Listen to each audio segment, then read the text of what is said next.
Good morning, everyone. So, we'll be starting Environment and Ecology Revision series. In this, we'll be studying Environment and Ecology for Civil Services examination. So, first, what is ecology? Ecology is a sum of two words, oikos and logos. Oikos means home, and logos means study. So, it's the study of home of nature. The different components in ecology, there are biotic components and abiotic components. Biotic components such as green plants, non-green plants, decomposers, parasites, symbionts, animals, man. जिस भी चीज़ में जान हो simply in simple language उसको biotic कहते हैं और जो एबायोटिक होते हैं जैसे energy temperature radiation fire soil so we find life in these they are non living a simple way to say biotic and abiotic but there are different terms in ecology environment for example ecology environment and ecosystem इन तीनों के बीच में difference एक छोटी सी example लेते हैं for example you are studying here through this YouTube channel and the scientific relation between the YouTube channel and the students here would be ecology मान लो ये यूट्यूब चैनल अगर कोई क्लास है कोई इंस्टीट्यूट है तो उन दोनों के बीच का जो साइंटिफिक रिलेशनशिप होगा उसको हम इकोलॉजी कहेंगे और वो जो इंस्टीट्यूट है फॉर एग्जांपल यूट्यूब उस इन्वायरमेंट में आप पढ़ रहे हो तो उस वो तुम्हारा इन्वायरमेंट होगा और इकोसिस्टम जो उस इन्वायरमेंट को सराउंड करता है जो सराउंडिंग इन्वायरमेंट इंटरनेट कंप्यूटर या मान लो अगर आप इसको किसी इंस्टीट्यूट का बोलते हो उस इंस्टीट्यूट में जो भी होगा बुक्स चेयर्स टेबल्स क्लासरूम और ये सब तो उसको हम इकोसिस्टम कहेंगे ecosystem is the relationship between living beings and their physical environment उन दोनों के बीच का जो रिलेशनशिप है उसके जो सराउंडिंग एलिमेंट्स हैं उनको उसको इकोसिस्टम कहेंगे ecosystem can be as small as a single tree as large as an entire forest जो भी एक कंप्लीट सेटअप है जहां पे किसी चीज को एग्जीक्यूट किया जाता है उसको इकोसिस्टम कहेंगे और इकोसिस्टम के कंपोनेंट्स क्या होते हैं वो भी बायोटिक एबायोटिक होते हैं सभी कंपोनेंट्स कहीं ना कहीं इकोसिस्टम को कंप्लीट करते हैं then we have primary producers जिनको हम ऑटोट्रॉफ्स कहते हैं जो अपना फूड खुद self nourishing they are not dependent on anyone else for food for example green plants photosynthesis होती है certain bacteria algae they produce their own food second is consumers heterotrophs and phagotrophs they depend on plants and animals for their food. For example, herbivores, they eat plants. Carnivores, they eat herbivores. And omnivores, they eat both plants and animals. जो secondary consumer होते हैं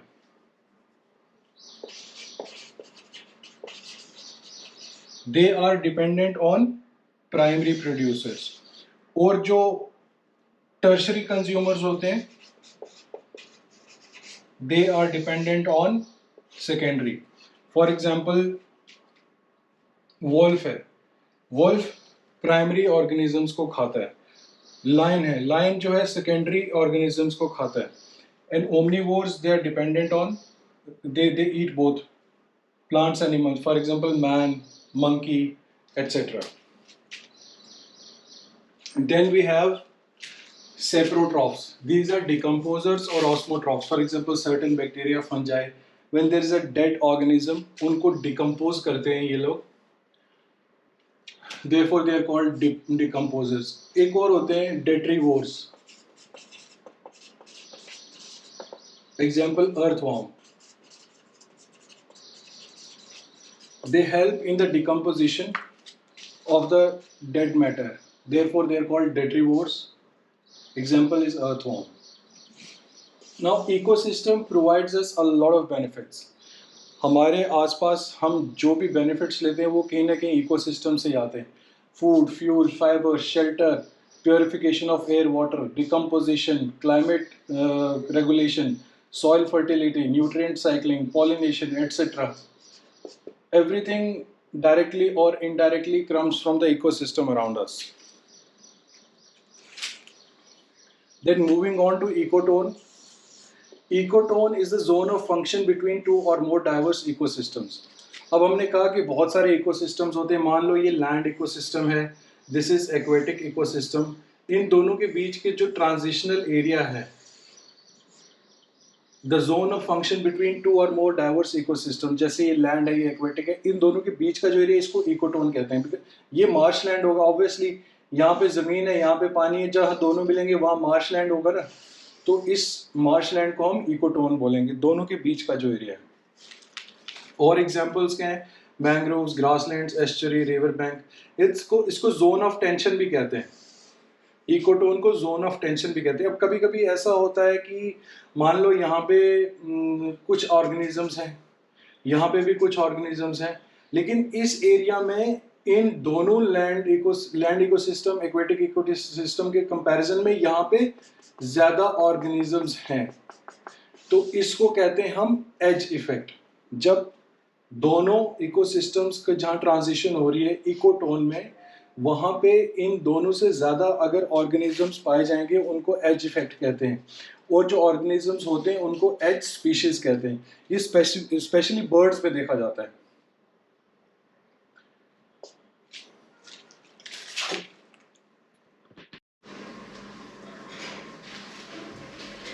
Then we'll be talking about niche.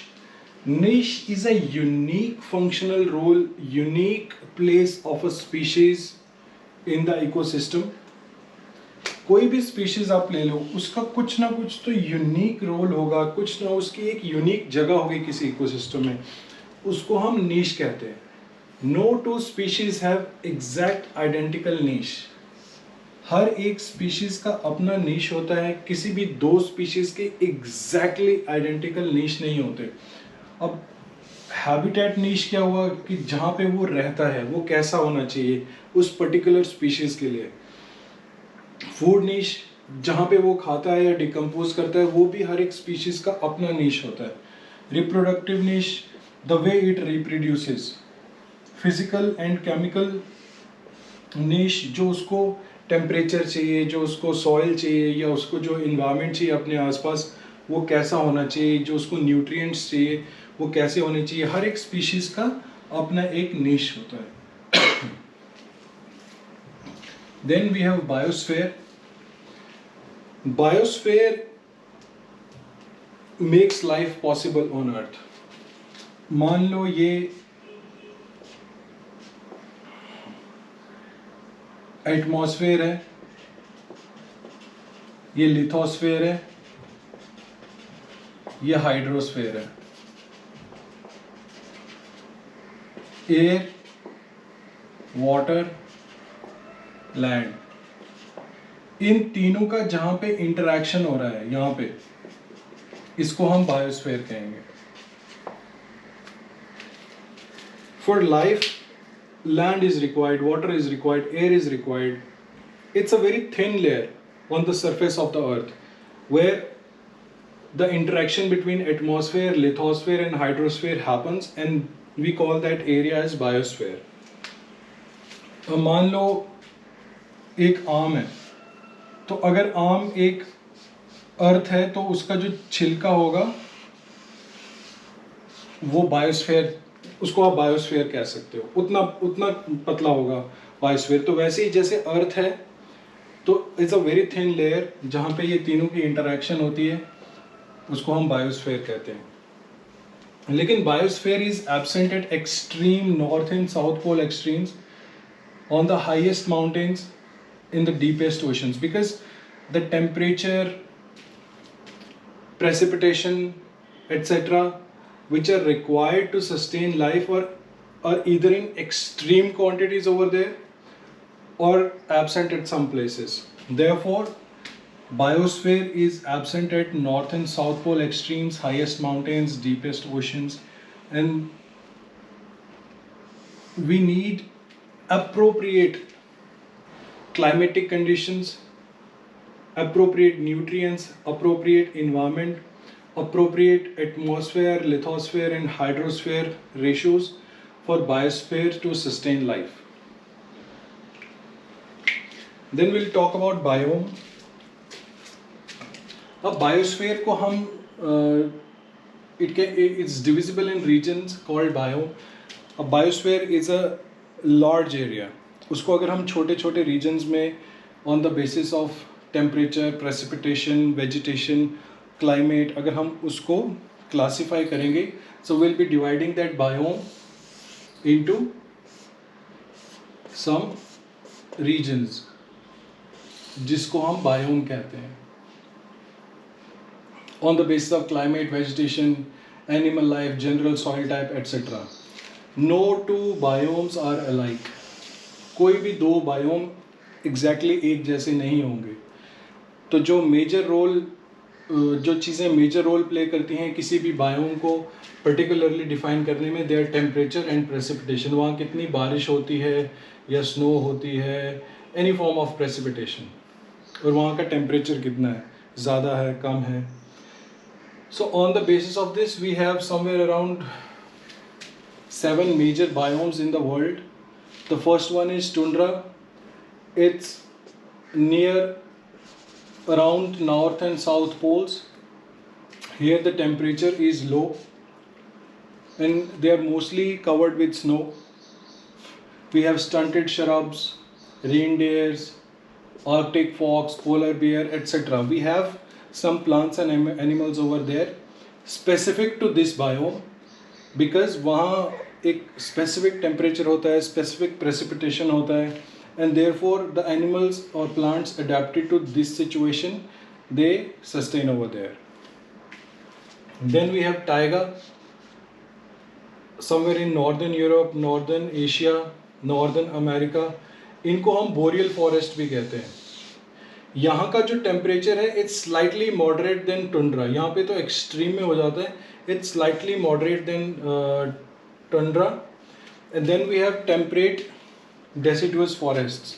यहाँ का जो temperature है it's moderate average temperature and abundant rainfall. So for example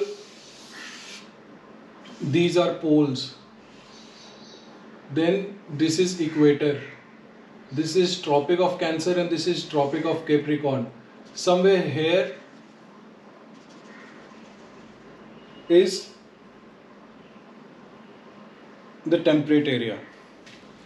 यहाँ पे कैसे trees होते हैं, beech, oak, maple, etc. And this is the most productive area of the world. Temperate deciduous forests. Then we have tropical rainforests within the Tropic of Cancer and Capricorn, this area. अब ये जो equatorial region है it's highly productive.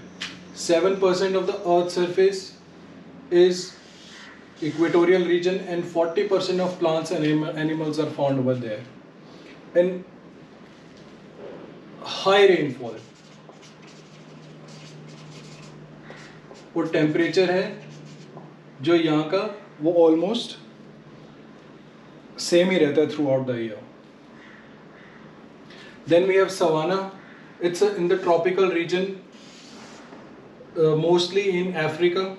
Grasses with scattered trees. So savanna जो area है, there huge tracts of grasses which some scattered trees. हम देखोगे animal safari के लिए वहाँ जाते हैं, rich in wildlife. Then we have grasslands, huge tracts of grasslands in northern America, Ukraine. Prairies हैं जैसे for example. यहाँ पे रेनफॉल इतनी ज़्यादा नहीं होती, कम होती है, और टेम्परेचर जो है वो भी मॉडरेट ही रहता है. Then we have deserts. We have hot deserts, we have cold deserts. We don't find much vegetation over there. There reptiles are there, birds are there, mammals are there which are suited to sustain or exist in the desert areas.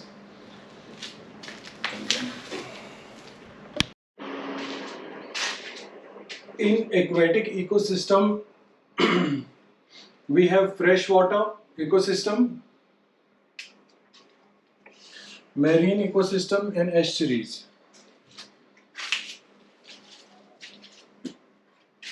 और fresh water ecosystem में दो types के हम water को classify करते हैं, एक lotic एक lentic. Lotic is moving water, lentic is still water, जमा हुआ पानी. अब लोटिक के एग्जांपल्स कौन से? Streams, springs, rivulets, creeks, brooks, they are all examples of moving water. Then lentic, which is still water, is pool, ponds, swamps, bogs, lakes. In marine ecosystem, 3/4 of the surface of the earth is covered with water. The ocean, the average depth is 3,750 meters and the salinity is 35 parts per thousand. And 90% of that salinity is sodium chloride. Then we have estuaries, coastal bays, river mouths, tidal marshes, they all form estuaries. Estuaries, जैसे ये ocean है, ये reverse आ रही हैं, तो यहाँ पे ये एस्चुरी बनाएंगे, where fresh water meets ocean water, is highly productive compared to river or seas. इस रिवर में जितनी प्रोडक्टिविटी हो रही है या इस एरिया में जितनी प्रोडक्टिविटी हो रही है उसके कंपैरिजन में ये एस्चुरी वाला जो पार्ट है इट्स हाईली प्रोडक्टिव, इसकी प्रोडक्टिविटी इससे ज़्यादा होगी. जैसे इंडियन जो कोस्ट है उसमें जो ईस्टर्न रिवर्स हैं दे फॉर्म डेल्टाज, लेकिन जो वेस्टर्न है दे फॉर्म एस्चुरीज. और कोरल रीफ्स और mangroves, they are separate topics, so we'll be dealing with them in the next classes. Then we'll be talking about energy flow. अब जो energy generate होती है वो फ्लो तो होती है प्रोड्यूसर से कंज्यूमर्स तक. Energy flow, energy is the basic force for metabolic activities. It always travels from producers to consumers and it's unidirectional. अब ऐसा नहीं है कि ऐसे भी चलेगी, ये it's unidirectional. It flows through trophic levels. Troph का मतलब होता है nourishment.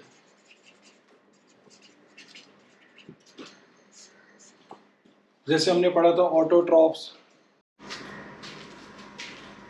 It always flows through trophic levels. जैसे हमने पढ़ा था autotrophs, heterotrophs, saprotrophs. Troph is nourishment. It always travels from lower to higher trophic level. Lower trophic level मतलब producers, higher trophic levels मतलब herbivores, carnivores. Some of the energy is lost at each trophic level as unusable heat. तो इससे क्या होता है? तो energy level decreases from the first trophic level upwards. अब starting में ज़्यादा एनर्जी होगी, फिर उसके बाद थोड़ी लॉस हो जाएगा, थोड़ी कम हो जाएगी, फिर कम, फिर कम, फिर कम, फिर 5-6 ट्रॉफिक लेवल के बाद इतनी एनर्जी बचती नहीं है कि वो किसी और ऑर्गेनिज्म को सपोर्ट कर सके. So will be studying that in the next class I guess. Thank you.